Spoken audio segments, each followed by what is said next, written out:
So it says, when those things having not the law do those things contained in the law, those having not the law are a law unto themselves, which show the work of the law written in their hearts.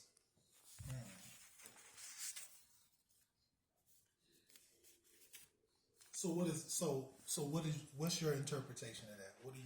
What does that say to you? So to me, that says that God's law, when he creates the soul, when he creates the spirit, the the laws which operate to create those things that are pure unto God himself, only he can create those things. They manifest in man those laws of operation. The laws that operate the spirit and the laws that operate the soul are inherent in man, and he must act according to those.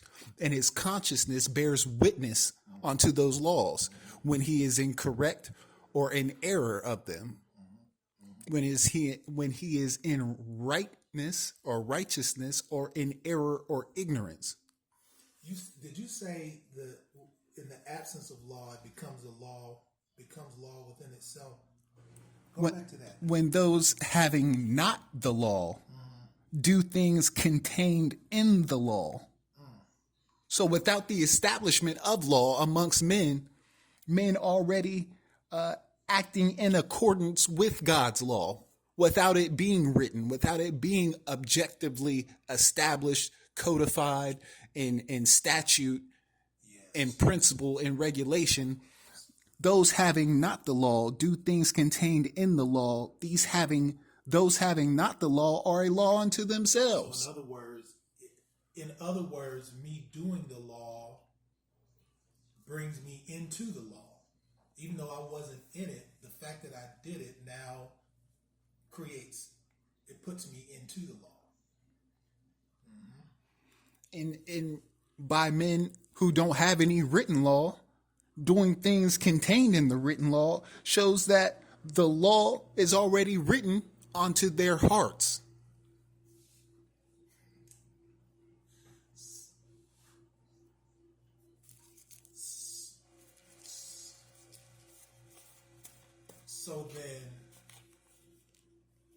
So then there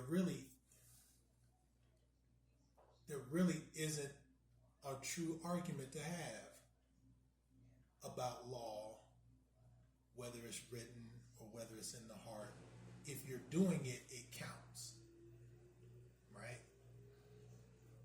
And so back to a point that we made before, whether I'm aware of it or not, my doing something that is in the law, even though I'm not in the law, proves that the law exists. And which also means, even though I may not have intended to do it, I garner the benefit from doing whatever.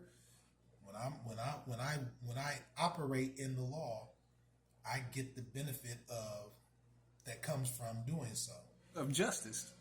Where we want to get in this is purposeful for even this conversation and conversations like these. The most powerful position is to have the law in my heart, or to learn it so that I don't accidentally trip over the law or fall into the law, but that I know it and that I operate from it, so that it can be sustained and not hit or miss, and nobody can come in and trick me out of it. And so that, to me, finally gives me hope for, even though the large majority of people are not they're not in the law, but once you learn the law and start doing lawful things, it will establish the law, and it will allow you to then go confront the people that's been tricking you out of it the whole time and say, no, that's over. We're done with that. So it's akin to the scripture where it says, thy rod and thy staff comfort me. Being the rod and the staff are God's laws. It's rulership. Yeah. The laws, that which governs, that which is in charge, that which has authority, that which has rulership over everything. And we can say furthermore that God's laws are agreeable unto the natural state of man. And that whenever man is confronted with those laws that are not agreeable unto him are a violation of natural law. Period. Period. Yep. That's absolutely it, man. So then I think it becomes, a matter of, and now I'm expanding the perception beyond, just of what's going on in America to, the laws over in Iran where people cannot choose to speak against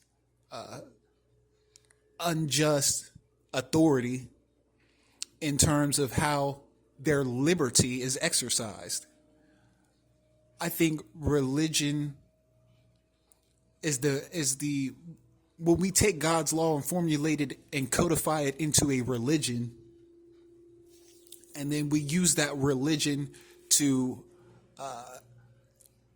subject man's liberties, right, to a minuscule capacity, to the point where they're no longer to exercise that freedom, that pursuit of happiness that's inherent of the soul to get what is amenable to it, then we can say that the religion is no longer just. The religion is no longer natural. The law is now, the law of that religion is unjust. So when we see men and women exercising here in America what we call our First Amendment, and then those people being captured by federal police and,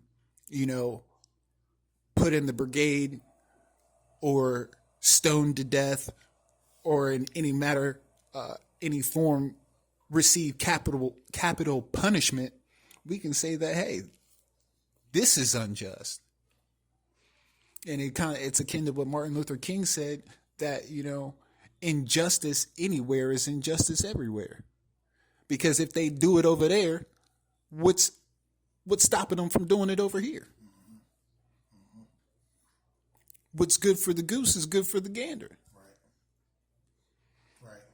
So then, furthermore, when will men come? And I think the planet is developing to where, consciousness is developing. And I think AI is helping consciousness develop. And that leads back to what we said before about whether or not it helps man with his ability to reason, to fact check what is right, to fact check for those who might not have a direct or indirect source of guidance, for those who have completely extracted themselves from the realm of natural religion or some type of community or some type of mentorship from which they can go and garner some guardrails to their reason, to their ideologies, to their belief systems. I think that the world is accelerating in a way in which people's eyes are now opening to that it is no longer beneficial for us to hang on the divisiveness of these compartments: classism, religion, sexism, race, but to get back to a form of natural ideology that encourages what is amenable for all. That's freedom and justice for all. That's liberty and pursuit of, that doesn't hinder or restrict my neighbor's ability, but allows for the an unrestricted ability to pursue those things and to operate in a lawful society this way. It's not about how much a man makes versus a woman. It is about the value that they bring now. And when we say when Trump says make America great again, and my thing is, if we go back historically to the most natural state of America, Articles of Confederation, Declaration of Independence, the Articles of Confederation is what preceded the Constitution. Then we can see that how all men under God are created equal, not all men created under the state are created equal. I wanted to add that you were talking about religion, and in my brain, I believe it, or I see that the core function of religion is about what I believe and what I practice. And I think that the indication of whether a belief or practice is proper or improper, correct or incorrect, true or false, is whether or not it leads me to do things that either agree with what God has already established or disagree with what he's established. If your religion is telling me to not do something that God has said I can do, or if you are leading me to do something that God said not to do, to me, that is the telltale sign of false religion. It is belief and practice within itself. There's nothing wrong with that. The question is, where is it leading me to? Everybody should use a practice of some sort. And it does not have to consist of organized religion. It does not have to, it does not have to consist of, but at the end of the day, it is religion. I'm doing something religiously. Even if it's, religiously not believing in religion. You know what I'm saying? The question becomes the actions of the soul are not the actions of the spirit, spirituality. They are, which is so then I operate inside of that based off of what I believe and what I practice to optimize whatever that thing is. So if I believe in spirituality, my goal is to believe in a way, and behave in a way that optimizes spirituality, whatever that means. The only way I can do that, truthfully, is if I am cooperating with what God has already said is the truth, and operating as if the truth is true, right? It's possible that truth exists, but what is true, it does not line up with, man, y'all was supposed to clean your room. That's the truth. The room ain't clean. That's true. It is true that y'all didn't clean the room. The truth was you were supposed to clean it. So in saying that, now that previously I stated that, the state itself, the federal government itself and its union of states has now perceived itself to be God. And by contract, we have entered into this new covenant with this God. So when it, and via social security number, which attaches us to this new covenant, when God violates its trust with its members, where does that leave us? Because now we are caught in a state of religion, a state of practice that is no longer aligned with the foundational principles in which the state was created. Yeah, it leaves you lost. It's become a whole separate thing. Anytime that happens, at any point in history, it always ended up with people being lost, without direction, without guidance. How do we get here? I don't know where we are. That's what you end up. You end up somewhere that God never intended you to be. Equal to Sodom and Gomorrah. Yes. Equal to the children coming out of Egypt. Equal to there's all kind of scenarios to where it may have started off well, but it didn't end up well. God told Moses to lead the children out of Egypt, but then when they got on the other side of the flood, the voices and the yearnings and the desires of the people wanting the lifestyle that they just left. Yes, we were under we were under subjection, and we were under tyranny, and we were under domination, and we were under those things. However, we didn't have to worry about what we were going to eat.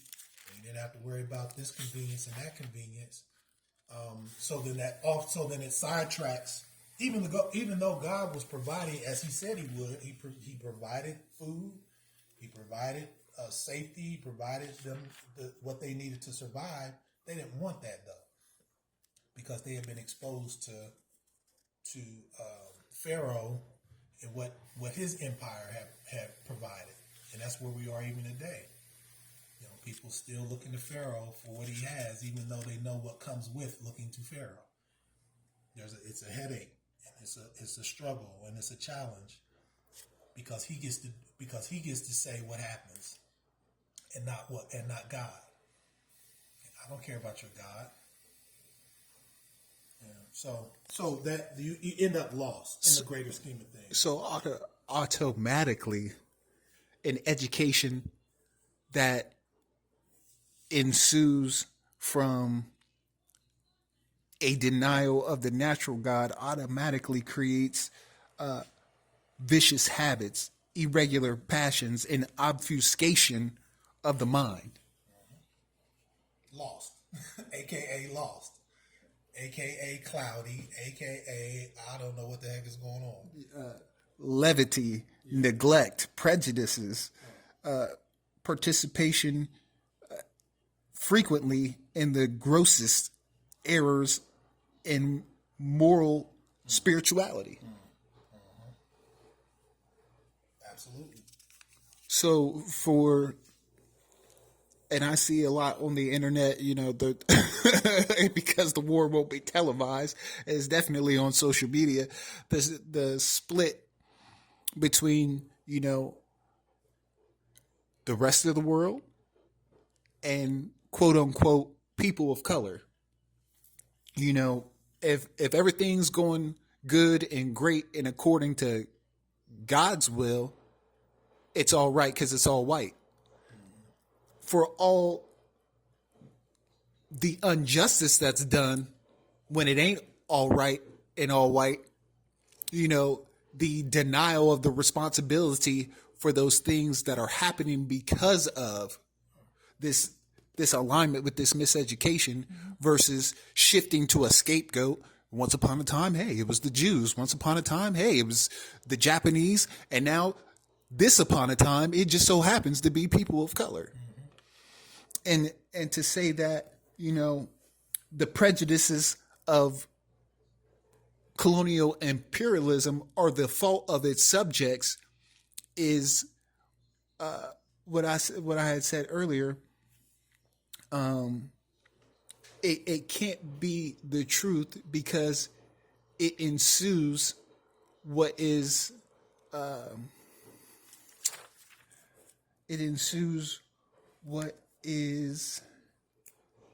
I forget the word, but it said that it is.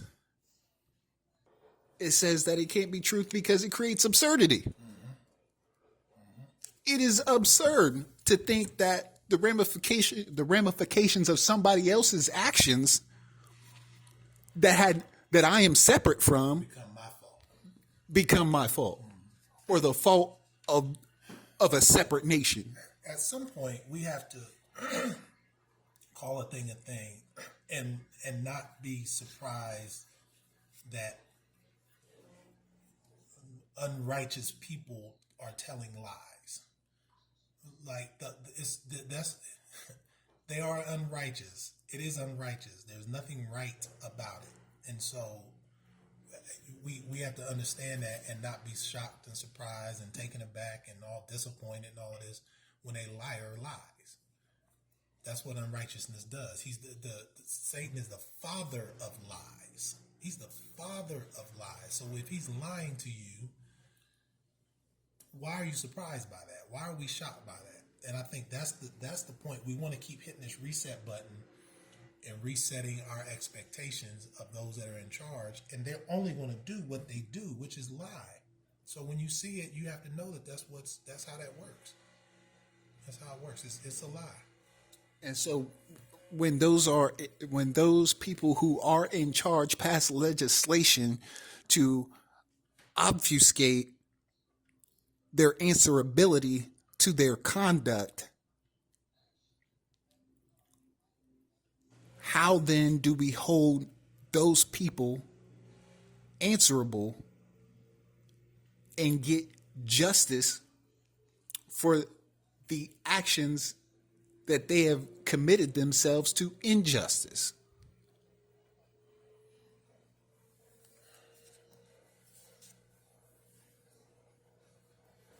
So I don't know if you. I believe the answer is you have to establish justice in yourself, and when that's done collectively, then you're able to then demand justice of something else, or to go against the system and require justice of it. There is strength in numbers, but you only get to numbers when you have individuals doing the work that they have to do. Me doing the work and then encouraging everybody else to do the work doesn't do everybody else's work. It only encourages them to do it. And if they don't do it, then in truth, it's really only me up against the powers that be. It is not I the people, it is we the people. And so if we don't get to the place where we the people, each individual is erecting justice in their own life, then it will be very difficult to correct it somewhere else. I have to become converted first and then strengthen my brother. That's how that works. Well, if that's being done collectively, then what you have is a strong brotherhood and a strong nation that's able to go up against the bulwark that's built against the nation, that would come against it to take it over. So yeah, I think that's really the only way. I would love to say here's the exact way that we can stop them, but we have to be in place and in position and in strength and in power to go execute and do that. So it really does start with erecting justice in our own hearts and minds and understanding truth and standing on truth. You talk about the square often. I've got to get on my square, and then you get on your square, and then we're collectively on our square. Then when we speak up, we can start to dispel the lies. If I show up by myself, they can just annihilate me. But if there's enough of us, they can't annihilate all of us, because the catch-22 in it is they don't mind sacrificing a few for the sake of the many. But if the many come together, they're not going to get rid of all of us, because even if they should happen to win, if they get rid of all of us, there's nothing to sustain the system that they have. So we have to understand that part.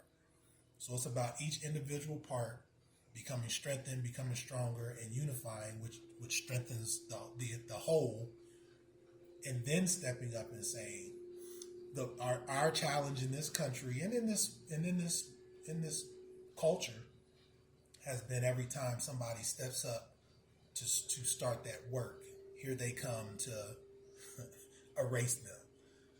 So I think that's the part of the equation that you have to know too. That if you're signing up for this work, there's a good chance that you're putting a target on your. You're going to be effectively neutralized. Yes. Effectively. That history proves that to be the case. It is a certification. Yeah, which goes back to what we were talking about earlier. They just want to give you an example that if you try to stand up, this is what is waiting for you. So there's a lot involved in getting this, taking this thing down, tearing it down. You just have to know what all is involved, but it does start with each individual doing their work, getting stronger, and then unifying on that which cannot be changed. That's the other thing. We can unify and stand on something that they can pull the rug from under us. Hey man, we got something here, and all of us are standing on it, and they come and say nope, and they pull it, and there we are laying on the ground.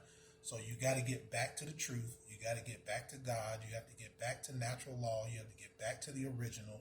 You have to get back to, the thing that gave us power in life in the first place. Each individual has to do that. I can't do that for you. You can't do that for me. But we can both do it for ourselves and then connect, work together. Hey, man, I did my work. You say, hey, I did mine. Now we can get together and go do something. So that's how in my mind, that's how we do it. And so, positive law relies heavily on probable cause. Principle of natural law is that the mind inclines naturally to what is most probable. So we can say that the use of all technology in the determination of what is right and beneficial for the state is to create greater obscurity. The greater the obscurity, the greater the liberty of the people to hesitate and suspend their determination. So their direction of its willpower, the direction of the people to determine what is just and what is unjust, the direction of the people to then seek through those avenues of just or unjust to declare upon those who are committing these actionable offenses accountability. And then from there to either proceed in according to God's equity, because God's equity is an eye for an eye, a tooth for a tooth, is supplication for the whole, not a part, not a piece, but supplication for the whole.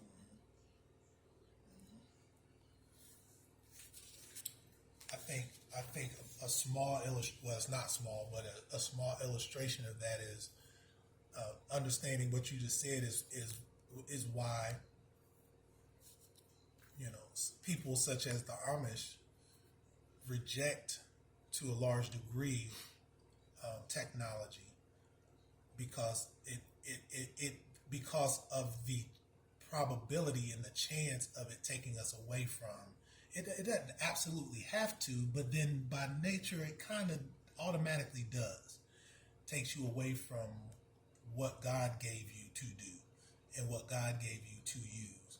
And so when you look at them and you look at what they embrace and what they don't embrace, I think it's a commitment to not be taken away from what God initially intended for people.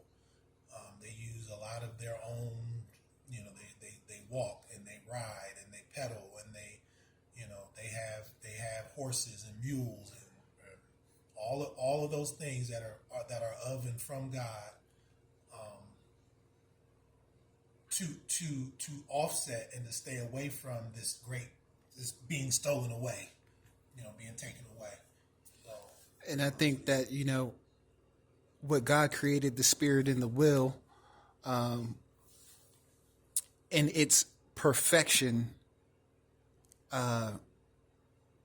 allow man to do what's right. So when we get into, and I say that to say that the spirit and the soul are different from the brain and the space of the mind, the psyche of the mind, right? So we can say that the spirit and the soul, its psyche then becomes instinct, and the instinct determines the determination of where the body is led. yeah. When I'm hungry, I'm going to go find food. That's right. When I'm thirsty, I'm going to seek water. That's right. So when we fuse with technology, man becomes susceptible to things that the mind takes on a direction of its own that it interrupts natural pattern. Mm-hmm. It interrupts the natural flow of how we move and operate and respond. So I'm responding to information and data, mental data, as opposed to responding to my body says I'm dehydrated. You need to eat. You're lacking nutrition. You're lacking sustenance, so you need to go find something to eat. But the world says I can only eat at 8 o'clock in the morning, 1 o'clock in the afternoon, 6 o'clock at night, and those are the only times to eat. And you should only eat milk and eggs, and you should only eat meat, and you need to have some veg, you need to have this, need to have that. When I was growing up, you had this food pyramid that they, recommended, and now I think they've done away with that. So then, I've lived my whole life. My whole life has been a lie as far as what I'm supposed to be eating. There. What I don't remember seeing are nuts and berries and beans and these kinds of things. So when we separate, the spirit and the soul give rise to instinct and inclination that will best feed instinctual appetites of the spirit and soul versus the psyche, the cognitive mind, which guides me more towards, especially with the help of technology, the passions, impetuous and turbulent motion that dispels tranquility and creates a hindrance from proper direction and operation. And it says that, the passions are the most dangerous and distemperous to man. The cause of passion is the allurement of a sensory good, what is good to the senses, not necessarily good for me, but it impresses upon my senses a emotional trigger of a temporary happiness, a temporary good, an alleviation of the passion of the desire. It doesn't make me content and fed and full to my inclination and my instincts designed by God according to the natures of the spirit and the soul. It just becomes a giving into for the purpose of letting it out or expression, but it doesn't necessarily serve my greater good or benefit me per se.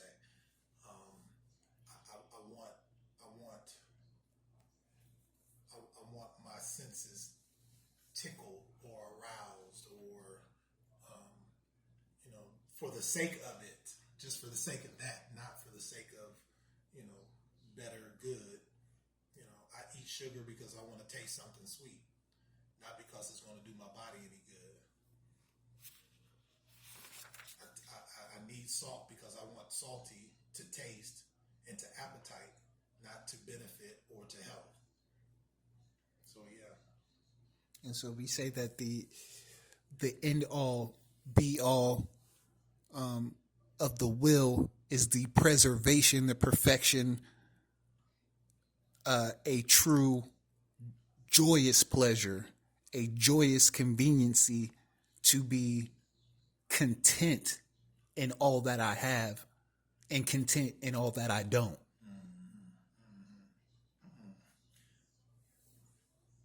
Which is to say, I am content. Period. When I'm content, I'm both ways. I'm grateful for what I do have. I'm grateful for what I don't have. It's enough. If I have it, there's a reason. If I don't have it, there's a reason. Either way, I'm fine. That must mean I can get along just fine with what I have or what I don't have. Which ought to be default setting, but now it's considered advanced spirituality simply because we live in a world and in a culture that demands that you need to have this and you need to have that and you gotta have this and you gotta have that. Do I? In order to be happy, in order to be content, in order to be sufficient, in order to be enough, I have to have all these things. That's not what God said. So it makes you feel like telling people, well, where did God say that? Show me where God said that. And I promise you that's going to shut it down. And so to bring all this to a head, we can say that the reason why America cannot and will not be great again is until we address these false principles with righteous principles and begin to use them to create, to reestablish, to repair the foundations of the family. Until the foundations of the family are repaired, then there can be no repair of the nation. 100%. 100%. to your point, that brings it all to a head. So at this time, I'd like to thank my guests for their participation. I'd like to thank all of you who came today to listen, and I'm looking forward to your guys' engagement in the comment section on what we spoke about today. And maybe in the future, we will be able to have a line of communication set up so that you guys may reach out beyond social media comment section, maybe to ask questions, maybe to solicit services, anything that we may be able to help you guys with as far as understanding, as far as services. We would like to create a way for you to be able to reach us and solicit your questions and or needs. So again, I'd like to thank my guest, and I'd like to thank all of you who tuned in and listened today. Thank you very much, and good night, good day, and good evening.